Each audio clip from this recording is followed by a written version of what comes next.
Hello and welcome. The news says US-UK forces intercept 21 Houthi drones missiles. US others condemn alleged Russia and North Korea arms transfers. Ecuador declares conflict. Gunmen seize live TV. Biden campaign attacks Trump's economic crash prediction. And US-Chinese officials discuss relations at Pentagon. 18 drones launched by Yemen's Houthi rebels over the southern Red Sea, the armed group's 26th attack on international shipping lanes in the last 7 weeks has been shot down, the United States Military Central Command CENTCOM has said. Working with forces from the United Kingdom, CENTCOM said 2 anti-ship cruise missiles and 1 anti-ship ballistic missile were also brought down. The U.S. Central Command CENTCOM said in a statement on Wednesday that Iranian-backed Houthis launched a complex attack of the Iranian-designed one-way attack UAVs, anti-ship cruise missiles, and an anti-ship ballistic missile from Houthi-controlled areas of Yemen into the southern Red Sea.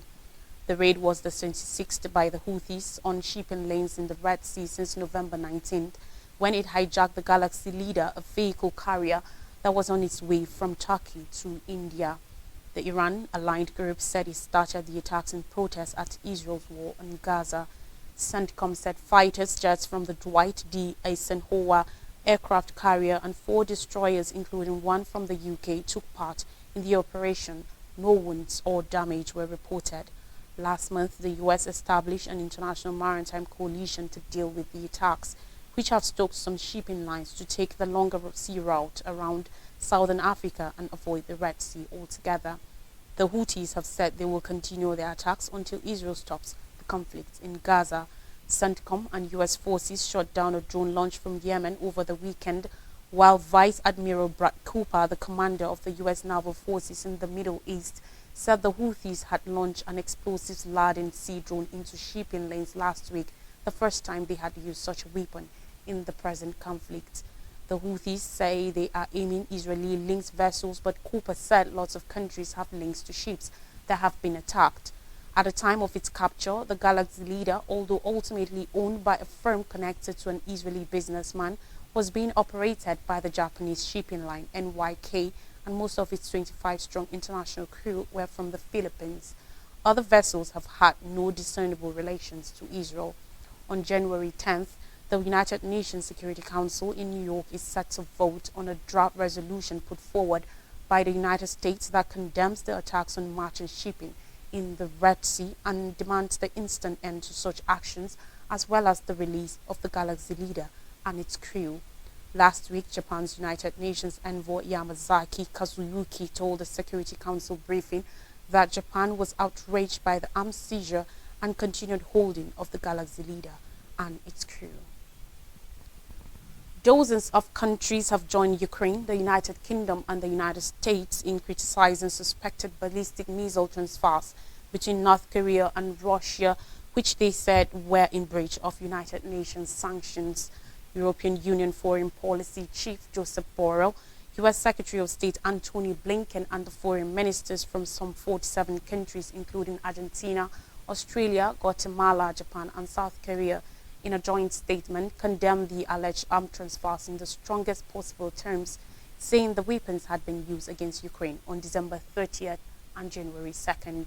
Once this statement said the transfer of these weapons increases the suffering of the Ukrainian people, supports Russia's war of aggression, and undermines the global non-proliferation regime, noting such cooperation would also provide technical and military insights to North Korea. We are deeply concerned about the security implications that this cooperation has in Europe, on the Korean Peninsula, across the Indo-Pacific region, and around the world, it said. U.S. National Security Council spokesman John Kirby, in a briefing earlier, said Russia has since used more North Korean weapons in Ukraine, including one that landed in Kharkiv, the country's second biggest city.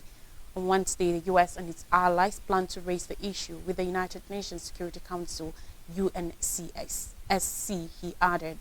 The statement added that weapons procurement and supply between Pyongyang and Moscow was in breach of manifold UNSC resolutions imposed from 2006 in response to North Korea's nuclear weapons program. Kremlin spokesman Dmitry Peskov refused to comment, when asked about the alleged weapons transfers. Now, Daniel Noboa, Ecuador's president, has declared an internal armed group conflict in the country, ordering security forces to neutralize numerous criminal groups accused of spreading extreme violence in the Latin American nation. The decree came shortly after hooded and armed men interrupted a live television broadcast, one of many violent incidents playing out across the country on Tuesday. Ecuadorians were shocked as they watched the takeover of TC Television's live broadcast from the coastal city of Guayaquil. Social media videos showed the assailants forcing staff of the state-owned network onto the floor of the studio as shots and yelling were heard in the background. Later, Ecuador's police said they had arrested all the armed men members of the media outlet, had been evacuated, and all staff and hostages were alive. No less than 4 firearms, 2 grenades and explosive material were recovered, and 13 people apprehended, Cesar Zapata, General Commander of the National Police, said. The perpetrators will be brought to justice for their acts of terrorism, he added. TC Television anchor George Rendon described the takeover of the broadcast as an extremely violent attack. The situation has hit fear among many Ecuadorians. The country has been shaken by explosions, police kidnappings and prison disturbances since Noboa on Monday declared a nationwide state of emergency after high-profile gang leader Adolfo Fito Macias escaped from a prison in Quangayir. The Biden campaign is taking aim at ex-President Donald Trump over the economy, blasting his recent focus that the economy will crash and his hope it will happen before he will take office should he win a second term. Biden's campaign aides see the GOP front-runners' comment as an opening to push their economic arguments amidst their own fights with voters frustrated with the president's handling of the economy. Plans are underway to lean into Trump's comments. In an interview on Monday, Trump made the prediction as he looks to sharpen his own economic arguments, including against Biden heading into the Republican primary contest, which kick off with the Iowa caucuses on Monday. During President Herbert Hoover's first year in office in 1929, the stock market crashed, setting the course for the Great Depression. Biden already has turned to making a comparison between Hoover and Trump during his campaign events. On Tuesday, the White House piled onto the criticism, with White House spokesperson Andrew Bates saying a commander-in-chief's duty is to always put the American people first, never to hope that hard-working families suffer economic pain for their own political benefit. It marks the campaign's newest attempts to add up the attacks on Trump, who they view as their likely opponents in November. On Friday, Biden opened the year with a forceful condemnation of his predecessor, painting him as a direct threat to democracy who puts his own political power over the will of the people. The focus on the economy was notable on Tuesday as Biden's camp wasn't expected to weigh in on Trump's appearance in a federal appeals court, as the former president's legal team argued he should be immune from prosecution for actions he took after the 2020 elections, sources familiar with the approach say. The steer-clear strategy tracks with how Biden has approached most of Trump's court cases, refraining from weighing in on the specific legal issues at hand in order to avoid any perception of political interference. While Biden has made his argument that Trump is a threat to democracy central to his re-election pitch, the former president's hope for an economic crash and the potential opening it provided Democrats was a chance for Biden to home in on a key issue. Now ahead, on Monday and Tuesday, United States and Chinese officials met at the Pentagon to deliberate ties between the two countries. The Pentagon announced on Tuesday, including military-to-military communication and the importance of operational safety across the Indo-Pacific region. The meetings between the U.S. Deputy Assistant Secretary of Defense for China, Dr. Michael Chase, and China's Deputy Director of the Central Military Commission Office for the International Military Cooperation, Major General Song Yan Chao, were held this year after 2 years of cancellations by China. The meetings have been taking place since 2005. The last in-person meeting was in January 2020 in Beijing. The official said China cancelled the discussions in 2022 following then House Speaker Nancy Pelosi's visit to Taiwan, the self-ruled democratic island that China's ruling Communist Party claims as its own territory, despite never controlled it. Tuesday's release from the Pentagon said Chase reiterated that the U.S. will continue to fly, sail and operate safely and responsibly wherever international law allows, and underscored the U.S. commitment to our allies in the Indo-Pacific and globally remains ironclad. It also said that Chase repeated the U.S. commitment to the One China policy. According to reports, China said it was willing to develop healthy and stable military ties with the U.S. on the basis of equality and respect, and the U.S. should heed China's concerns and engage in efforts conducive to ties of both militaries. In the meeting, China emphasized that it will not give in on the Taiwan question and asked the U.S. to cease arming Taiwan and oppose Taiwan independence. Beijing also urged the U.S. to stand down on its military deployments and provocations in the South China Sea, the readout said. As part of the meeting, the defense officials said last week that the two sides will plan out military-to-military exchanges for the rest of the year, a schedule which could include long-awaited talks between Defense Secretary Lloyd Austin and new Chinese Defense Minister Dong Jun. The talks this week follow a meeting between Chinese leader Xi Jinping and President Joe Biden in November, which Biden characterized as some of the most constructive and productive discussions we've had. The Pentagon said on Tuesday the department will continue to engage in active discussions with Chinese counterparts about future engagements between defense and military officials at multiple levels. On more stories in Africa, DR Congo court confirmed Tshisekedi's presidential win. In the Democratic Republic of Congo DRC, the Constitutional Court has confirmed President Felix Tshisekedi's landslide victory for a second term in office in the Central African nations held presidential polls. On Tuesday, in its ruling, the court also rejected an appeal by a candidate who came in last to annul the results. The court called the petition by Theodore Ngoy to redo the vote unfounded. In late December, 9 opposition candidates had signed a declaration rejecting the results of the election and describing the election a sham. The quadruple ballot had more than a 40% turnout, with some 18 million people voting. The concluding figures announced by the court on Tuesday differed only a little from provisional results that election officials had already made public. Incumbent Felix Tshisekedi got 73.47% of votes. He will be sworn in at the end of January. Now in Niger, coup leaders release Bazoum's son. Yesterday in Niger Republic, son of ousted President Mohamed Bazoum has been released by a military tribunal after spending more than 5 months in detention. He was placed under house arrest since July 26, 2023 coup that toppled President Bazoum. Salam Bazoum left for Togo after mediation efforts by regional leaders led to him to be freed. He was detained along with his parents at the presidential palace.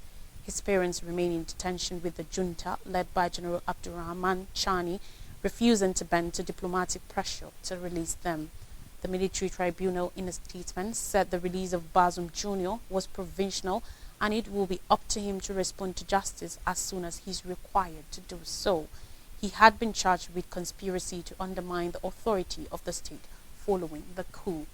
In October, the junta alleged that the ousted president and his family, his 2 cooks and 2 security officials made a failed attempt to escape. Robert Dossi, Togo's foreign minister, came to Niger to escort Bazoum Jr. out of the country. The tribunal statement said Togo's government confirmed his release but did not give details of his whereabouts. The development provoked commendation from Nigeria's Minister of Foreign Affairs, Ambassador Yusuf Tugar, who in a statement emphasized that it was a logical measure to return normalcy to the beleaguered country. Now let's take a quick break, and when we come back, more stories coming your way.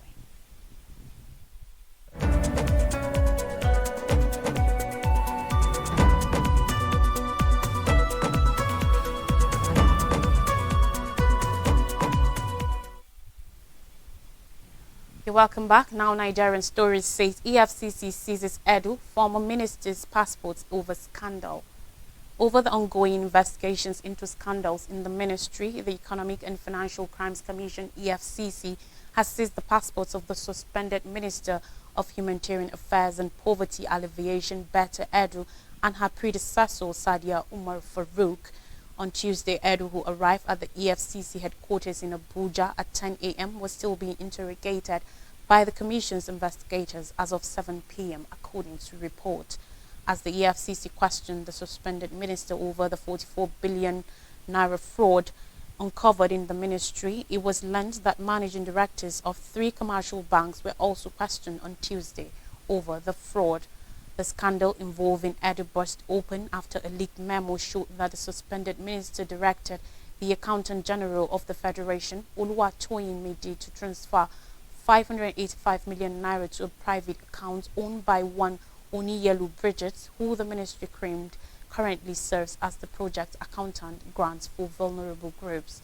The minister had claimed that the 585 million naira payment was meant for the vulnerable groups in Akwa Ibom, Cross River, Ogun, and Lagos states, describing the allegations against her as baseless. In a statement, the media assistant to the minister, Rashid Ola Rewaju, said it was legal within the civil service for such payments to be made into private accounts of staff members, especially project accountants. In deference to public pressure, the president on Monday suspended Edu and directed her to hand over to the permanent secretary in the ministry. On Tuesday, Edu honored the AFCC invitation and she was subjected to marathon interrogation by investigators. According to reports, her personal and official passports were taken away by detectives and she was barred from traveling out of the country. Still on the news, Tinubu reduces travel delegations by 60%. In a major cost-cutting step, President Bola Tinubu has approved a directive to cut the size of official delegations for foreign and domestic trips by up to 60%. Ajuri Ngalale, presidential spokesman, revealed this to State House correspondents on Tuesday at the presidential villa in Abuja. The latest limits will affect travels by President, Vice President, First Lady, and other top government officials, according to him. For foreign trips, he said Tinubu's delegation will now be capped at 20 people, down from the previous 50-man delegation. He said the First Lady's entourage abroad is restricted to just 5 members, which is an over 60% reduction. According to Ngalale, the Vice President foreign delegation will be limited to 5 as well, while his wife is also restricted to 5 members. He said President Tinubu's delegation is now capped at 25, the First Lady at 10, the Vice President at 15, and his wife at 10 members for domestic trips within the country. He also said every minister is limited to having just 4 members of staff on any foreign trip, while CEOs of government agencies are limited to just 2. Ngalale said the aim was to cut down on wasteful spending and reflect the prudence expected of all Nigerians. He said the restrictions apply to all government MDAs, including the President and Vice President offices. Ngalale stressed the President's insistence that government officials reflect the same fiscal prudence and efficiency as regular citizens. The presidential spokesman said the Secretary to the Government of the Federation, George Akume, will monitor the implementation of the directive for compliance. He cautioned that anyone violating the directive will face dire consequences. And finally, on the news, federal government probes private varsities, others over degree fraud. Professor Tahir Mamman, Minister of Education, has promised that anyone regardless of political or social status found to have been involved or had acquired a degree from a fake illegal institution within or outside Nigeria will be extremely punished. He describes such persons as criminals who ought to face the wrath of the law, adding that the President Bola Tinubu has given his support to plans by the ministry to carry out detailed inquiry regarding the development. The minister inaugurated a 6-man investigative panel to this end in reaction to the recent media reports by an undercover journalist who reported that he acquired a university degree certificate from Cotonou-based university in 6 weeks and was also mobilized for NYSC. The Inter-Ministerial Investigative Panel, which comprises representatives from the National Universities Commission NUC, Joint Admissions and Matriculation Board JAMB, Office of the National Security Advisor NSA, Federal Ministries of Foreign Affairs and Youth Development, chaired by the Chairman, Board of Trustees Committee of Vice Chancellor CVC, Professor J.D. Amin, has 8 weeks to complete the task and submit this report.